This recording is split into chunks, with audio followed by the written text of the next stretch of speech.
കോഴിക്കോട് മേഖല പുലിക്കയം യൂണിറ്റിലെ വിജയ സംഘത്തിന്റെ ആതിഥേയത്വത്തിൽ തീർത്ഥം, പുനർജനി, ജ്യോതി, തേജസ്, പ്രാർത്ഥന, വിസ്മയ, തൂലിക, വിസ്മയശ്രീ എന്നീ സംഘങ്ങളെ ഉൾക്കൊള്ളിച്ചുകൊണ്ട് ഏരിയ മീറ്റിംഗ് നടത്തി.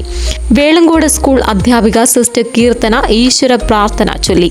Pulikkayam unit president Shri Jose Edayathupara സ്വാഗതം ആശംസിച്ചു. കോഴിക്കോട് മേഖല ഡയറക്ടർ റവറൽ ഫാദർ തോമസ് മണ്ണിത്തോട്ടം അധ്യക്ഷത വഹിച്ചു.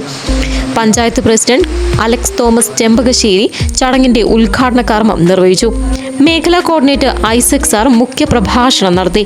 ലഹരി വിരുദ്ധ പ്രതിജ്ഞ ത്രേസ്യാമ റോയ് തേജസ് സംഘം പ്രസിഡന്റ് ചൊല്ലിക്കൊടുത്തു. 8ാം വാർഡ് മെമ്പർ റോസമ്മ കയത്തിങ്കൽ, 6ാം ward member Srimathi Susan Varghese തുടങ്ങിയവർ ആശംസകൾ നേർന്ന് സംസാരിച്ചു. തുടർന്ന് എൽദോ വലിയ പറമ്പിലിനെ അനുശോചനം നടത്തി. അലക്സ് തോമസ് ചെമ്പകശ്ശേരി ഫണ്ട് വിതരണം ചെയ്തു. ഡോക്ടർ ഷൈജു ഏലിയാസ്, ലിൻഡോ വെള്ളാംചാലിൽ, ബിനു നിരപ്പേൽ, യൂസിമോൻ കാരിക്കുഴി എന്നിവർ പ്രസംഗിച്ചു. തുടർന്ന് ചന്ദ്രൻ കണിയാമ്പറമ്പിൽ നന്ദി പറഞ്ഞു.